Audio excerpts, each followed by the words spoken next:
Welcome everyone to this conversation with Snatam Kauer.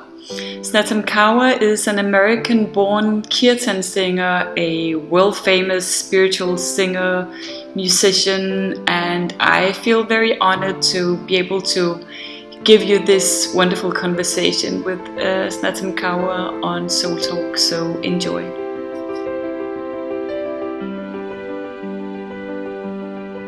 Okay, so welcome, Snatam Kaur. It's a great pleasure and privilege to talk to you. Thank you. It's wonderful to talk with you. Thank you. I'm a huge fan. And I just read your book, your Original Light. Oh, thank you. It's wonderful. Thank you. Yeah, I was happy that it feels like something really important that I've done with my life. So I'm ready to go now. No. Yeah. No, but it was a lot of work. And sometimes I really questioned myself and why I was putting so much energy into it. But now I see just, how much it can just help people to start a daily practice. And so for me, I thought I would never write a book again after that process because it took a lot of work. It is a lot of work. But I feel so good about it. Like it's something that is really a part of me that I was able to give. Yeah, I can really understand that. I love how concrete it is, and also how much you honor and how humble you are around the process of being on a spiritual journey, but being human. So I really love that, how you describe that you are on a spiritual journey, and you will still have times in your life when you will lose it and get away from the original light. Yeah. Short while. Yeah. Yeah, I think as human beings we're very organic, and there are times when we're really blossoming forward, like spring, and then sometimes in winter where we have to really cocoon ourselves, and then sometimes when we kind of move away from the practice even, and I feel like the more we kind of take ourselves seriously or judge those cycles of just natural life, the more challenging it is to kind of get back to the center of things and have a consistency. And I know for myself, like as a touring musician, and as a mother, and like sometimes you don't have time for the perfect practice. No. But that having the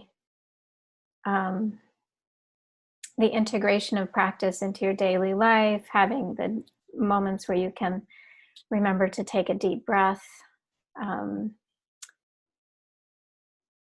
are so incredibly important. And I truly feel that those times when we are able to have a really wonderful practice, that you get kind of a bank account of good energy built up for the days that are a little bit slimmer. But I'm finding more and more just the importance of bringing the daily practice into my daily life, and incorporating deep breaths and incorporating mantra into all that I do. So not just on the mat, but also throughout the day. Could you maybe give an example of that? So if something outside of you triggers something emotional or something within you, how would you use your practice to center yourself again?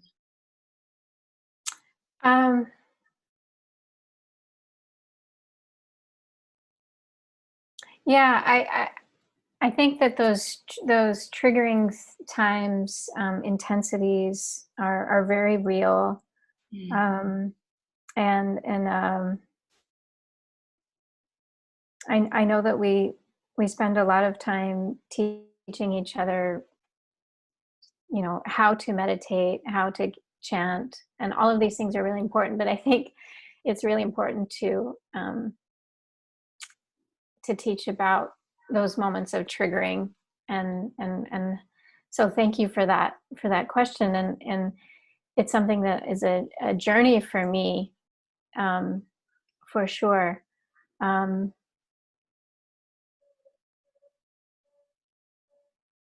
I find that I'm identifying more when something is a trigger point, when the thought of it kind of incessantly comes through my mind. And I can really test it out if when I go into my heart center, take a deep breath, if that thought still has kind of a hold on me, or not, or let's see, if that thought is in my heart center and is a part of my being, that's something that is a part of my experience and who I am, or if it's something that's been triggered. And so I find that kind of repeated, incessant thinking is a point which has been triggered and is not necessarily what's happening in my own breath, in my own awareness. And so that it doesn't necessarily shake the trigger point, but it allows me to identify, okay, well, that's not really me, that's not really what's happening here. And I think with mantra and with breath,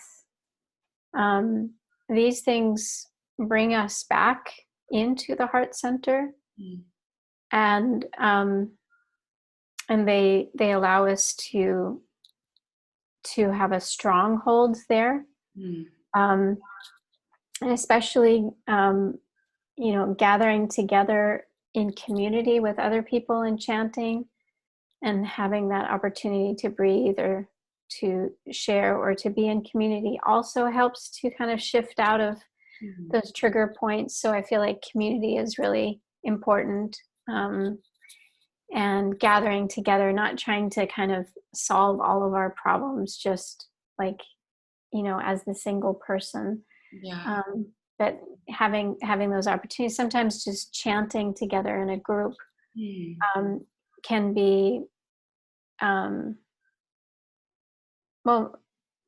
more powerful than one could ever imagine, because there's a collective effort to go into that truth space, and that feeling of truth.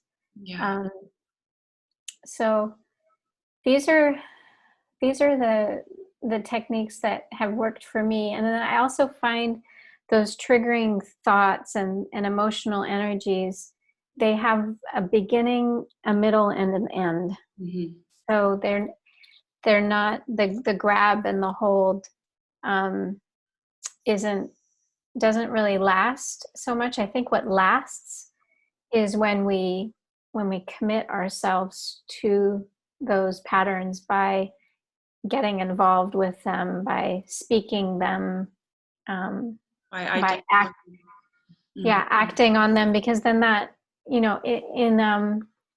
yogic science, there's an understanding that what you think and then what you speak and what you sing is eventually what your entire existence has to follow. You have to follow through with that. It's almost as if a painter, paints a picture and then he walks into the picture, because that's the next place to go. And that's what sound is, in essence. We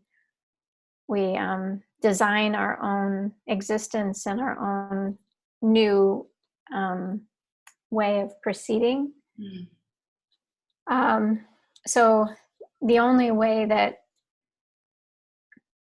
a trigger or a neurosis really has power is if you latch onto it, I feel, with the power of your intention and your word. And then, because then you have to follow through within that same frequency Mm.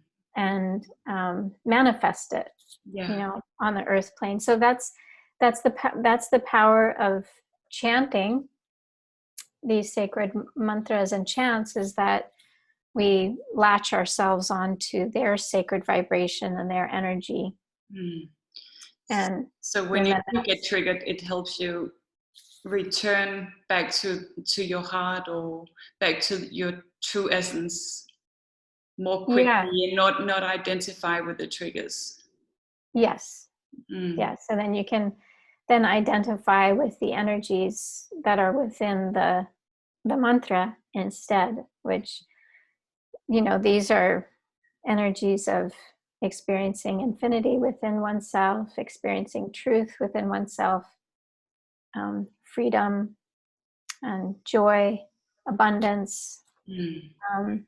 All of these things are very much about experiencing the divine within yourself, and that the chanting creates the temple, or the sacred space. Your body, your being, your life becomes a sacred space, because the chanting is so clearly defining a new way of being, a new way of, and it's constantly and consistently new. um,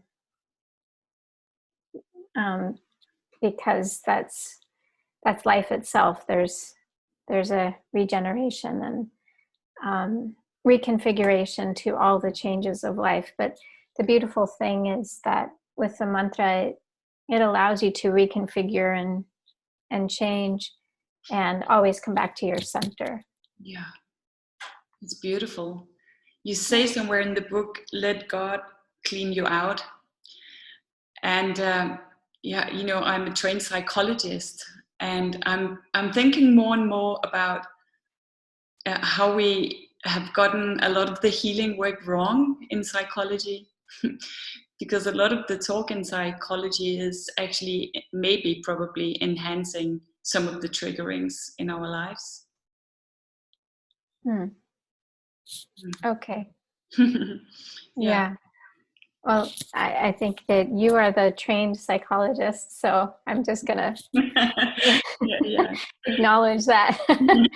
I feel like we all have something to give each other. Yeah, for sure. I'm just really in awe of the healing that resides within, if we have practices in our everyday life that will keep helping us to return back home, right? Yeah, and I think for me this is the exciting part, because I sense that the integration of good habits into one's life is going to be really powerful for people of all walks of life. And I know, like, the challenges that we face with people needing medication for things like depression, and all sorts of mental illnesses, that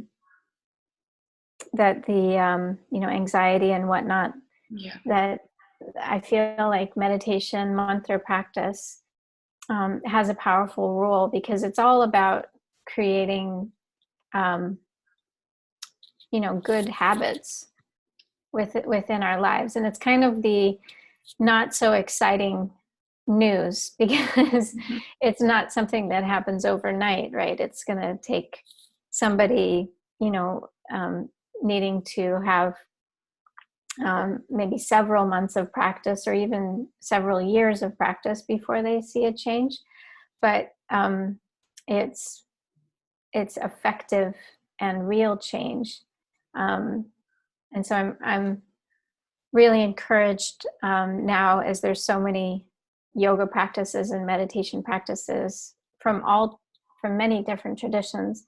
I by no means feel that mine in particular is better or worse. It's just, whatever kind of you're attracted to. There are so many traditions that sacred traditions that can really help people with core issues that we're facing these days, that I think are incredibly powerful. Yeah, I agree completely. So the practices, do you find that in the beginning you would need a lot of discipline, self-discipline? Yeah, I mean, I think that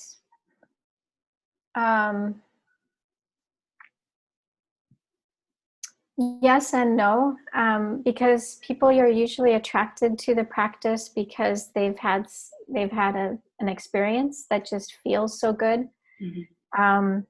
I have a friend that she was really into smoking marijuana as a means of like relaxation, and she felt like it actually helped her with her child and with her works at times. And but then she tried Kundalini Yoga and meditation, and she got such a clarity, such a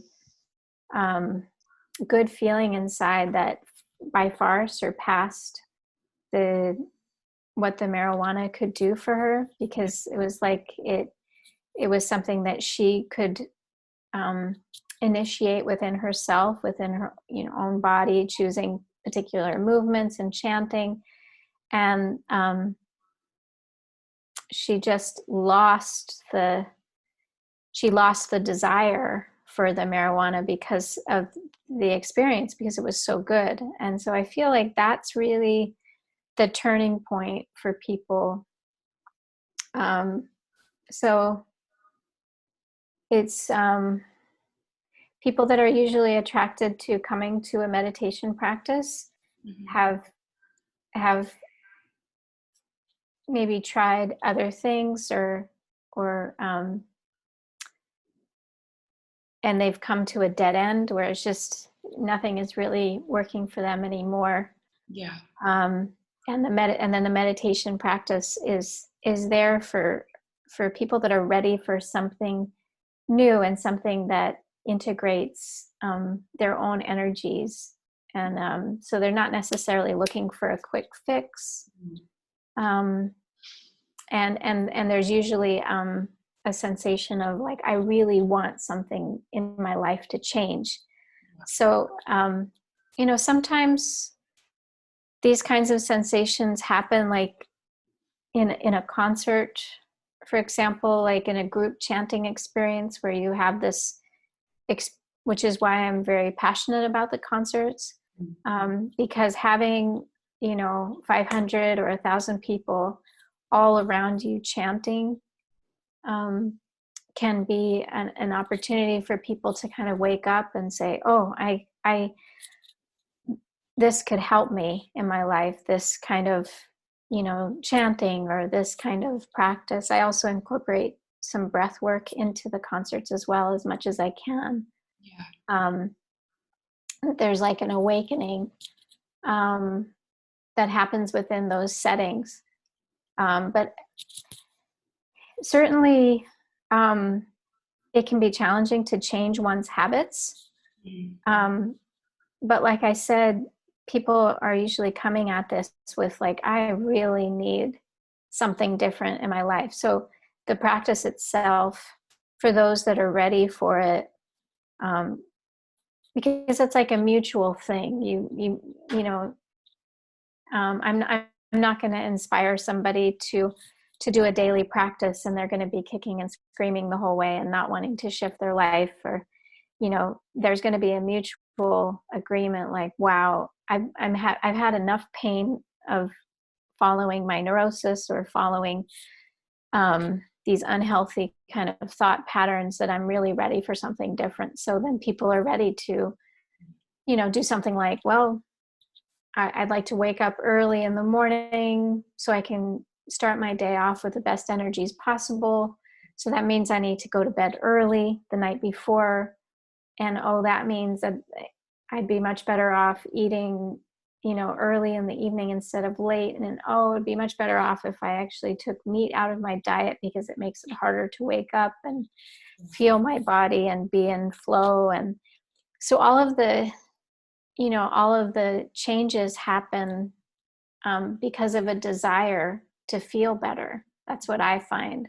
Yeah. So I'd say, yes, it's difficult for sure on some level, but I think it's by far more difficult to live in that kind of experience of resistance. And usually by the time people get to that place where they're ready to start a new life practice, it's like a relief, like, this feels so good. It feels so good to breathe in the morning. It feels so good to chant. Yeah. Yeah. So could you tell us a little bit about the effects of chanting and Kundalini Yoga? Sure.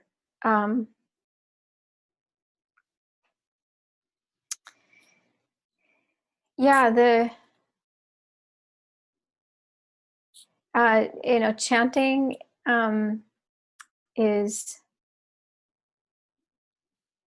it's a form of breathing. It's a form of using our breath work, but it also incorporates the energy of the spine. So for the kind of most integrated experience of chanting, it's great to be sitting with a straight spine and with both feet on the floor or in easy pose, cross-legged position,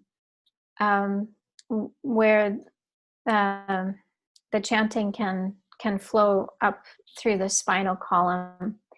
And when it does that, it rejuvenates the spinal column on a physical level, and then also rejuvenates all of our energy centers that are related to the chakra system.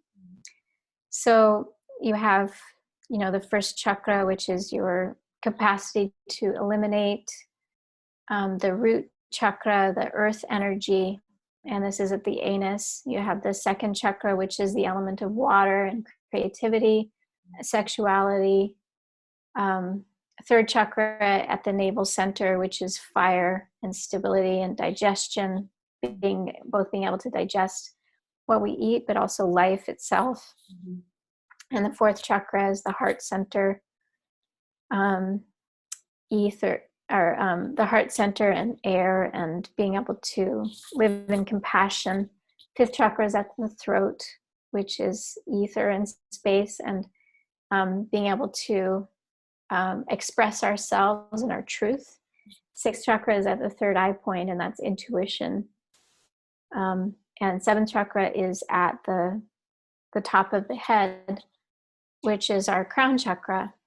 And then the eighth chakra is our aura, is our energy field around us. So when we chant, the energy of the chanting actually moves up the spine and rejuvenates all of those centers. So it's very effective for balancing all of these energy centers and nourishing all of these energy centers, and the reason that it's so effective is that it's utilizing sacred words, and the sacred words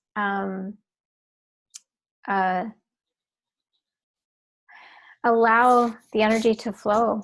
The tip of the tongue is tapping the roof of the mouth, which stimulates our glandular system and nervous system with basic energies. The mantras themselves are energies of well-being and vibrations of well-being, and positive affirmations of that divinity exists within us.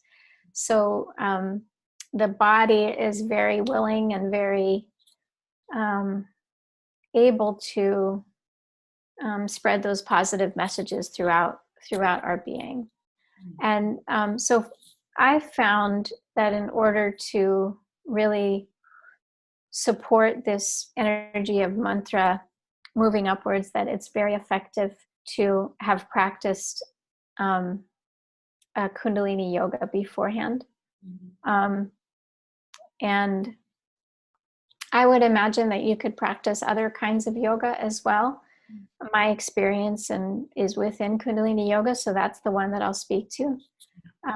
But the Kundalini Yoga, I find, helps to just clear kind of emotional energy patterns and just kind of clear that, and moves the blood and gets the glandular system working and the nervous system working, so that the energy of the mantra can actually rise up the spine. So my favorite thing to do is to practice, Kundalini Yoga, and then have the experience of chanting. So within the concert itself, I don't do actual, full on Kundalini Yoga sets, but I do incorporate basic exercises within like a 3-minute breathing technique, and we may have an opportunity to get up and dance, which is also a yogic practice. So I try to incorporate some of these things so that people can have the benefit of that. And in my book, Original Light is all about practicing the yoga, and then the chanting is all outlined in that. It's for people that are more interested in going in more in depth. Yeah, it's very practical and hands-on, which is great. And you have a very impressive practice yourself. So if someone listening here would also like to start a morning practice, but maybe half an hour, that might have an effect as well, right? Oh, definitely. Yeah, I think 10 minutes, would be the minimum, actually. But half hour, you could definitely do a lot of good work there. And within the book Original Light, there's opportunities for people to like, I have I think around 10 different yoga sets, and someone could choose like one of the shorter yoga sets. You could incorporate that, and then just and then there's a number of chants to do, morning chants that are done in sequence, that take about an hour and 15 minutes, but you can just take one chant. So you could take one yoga set and one chant, and that could make a very nice half-hour practice. And sometimes people also have more time to do this kind of meditation stuff at night, before they go to bed. And so that's more easeful for them.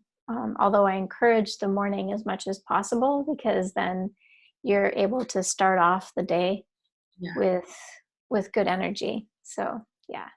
Do you sit still after the yoga and the chanting? Do you sit still and just meditate in quiet stillness after that also? Yeah. Yes. And I am able to talk about that a bit in the book. I do feel that the best experience is, sitting in stillness and having that experience, as opposed to teaching about it. But I also incorporate that experience within the concert as well. It's kind of a common practice after the music has finished and people want to show their appreciation to clap. And I think that's wonderful and beautiful when people want to clap. But I tend to encourage people to come into a stillness space. And the reason that I've come to understand and feel is that we've worked the mantra, we've chanted throughout our chakra system, throughout the spinal cord, and there's been a cleansing. And also the mantra is vibrating, all around us. You can even still hear it. You can feel it. And then when we finished, if you have that moment of silence, then it allows your body to kind of come back to its kind of normal frequency and vibration. After all this like powerful, it kind of comes back to the normal frequency and vibration, and then the mantra then integrates into that normal frequency and vibration, so that it becomes part of your like normal experience. So it's a way to kind of solidify the sacred energy within your normal experience, which is what we want, is for people to feel that they can have the sacred as a part of their normal experience. So the silence allows for that integration process to happen.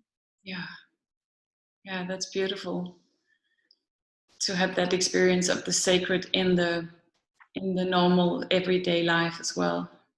Yeah. You also described that we start with the practice, and the practice will connect us to our true essence, our divine essence. And doing that, we'll be able to enhance love in the world, really. So we are not just doing this for our own well-being. Whenever we tune into the love inside, we also enhance that in the world. Yes, definitely. I feel like, being a kind human being, being truthful, being courageous, all of these qualities are just part of the natural existence of being human. And sometimes I find that people on a spiritual path get so hooked into, I have to have a perfect practice, I have to do these meditations, and then I'm doing them, and so then it's making me feel better. But then in order to keep up, they kind of start convincing themselves that, oh, and I am better than people who aren't doing this, and then it becomes this whole tension thing. When in fact the practice was really meant to make you be more conscious, be more aware, be more present as a human being. So sometimes I feel that people who aren't on a spiritual practice and are just bus driver or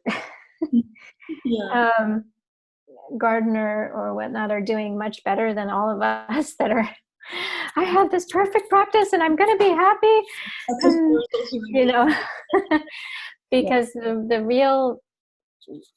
real work is not to say get your husband to do the practice with you because you feel like he should and it would be good for him, but to do the practice. And I'm speaking, for example, a friend of mine was really frustrated. She couldn't get it. She wanted her husband to practice and do everything with her, and he wasn't, and she felt like it would really help him and all of this. And we finally came to the conclusion we were talking about. I said, well, why don't you just do the practice and show him how good you feel afterwards, and be kind to him, and let it be just demonstrated that the practice is good for you, and if that, and let that be an inspiration for him that he may want to have it as well. But if the practice is not serving you to be more present in your relationships, in your work, in your life, then there's something that you need to reapproach about the practice itself, to get into that place of service. That makes sense. does make completely sense. We can so easily fall into the ego's perception of what it's like to be a spiritual human being, right? Or the super ego, and and the judgments and everything. So yeah, it does make and I have compassion for people that do it, because it's hard. It's hard to change your life. it is. You know, for in my practice, it's about, you know, you wear white, you put a turban on, you do all these things to be more conscious. But it's very easy to get into the place of, well, you know, I'm doing this because it's like making me feel so good, and everybody else should do it too, you know, kind of a thing. So yeah, we can lose track of the whole intention. Yeah, you're right. And sometimes forget that it's really all about returning home to places within that were always there. We just maybe lost track of them, like the inherent joy and peacefulness and love. Yeah. Mm. Yeah. Yeah. Wow. Is there anything? Well, I think we should mention that you're coming to Denmark for another concert. I went to the concert last year and I really enjoyed it. It was amazing. Oh, thank you. Thank you so much. Yeah, we really enjoyed our experience there, and doing our best to try and get back to spend some more time in Copenhagen. Yeah. Is it just the second time this time, or have you been many times? This will be the second time that we'll have the opportunity to come, and we are. It's with the same band, and we've been working on an album together.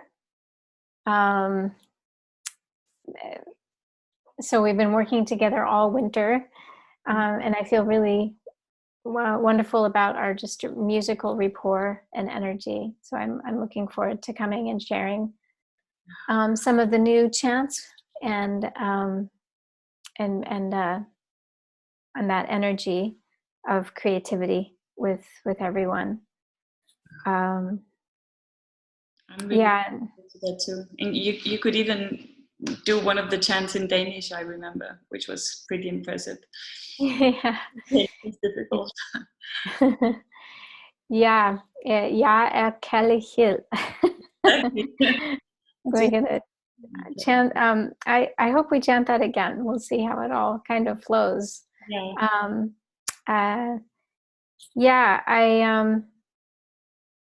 I do believe in the power of these chanting experiences and the power of coming together and shifting energy for each other and on the planet.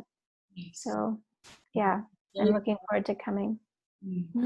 Wonderful. Yeah. Anything else we should touch upon? Ready? No, I think I'm good for now. Yeah. Thank you so much for having me. Thank you so much for talking to me. It was really a pleasure. Yes, my pleasure as well. All right. Much love. Thank you. Bye-bye. Bye-bye.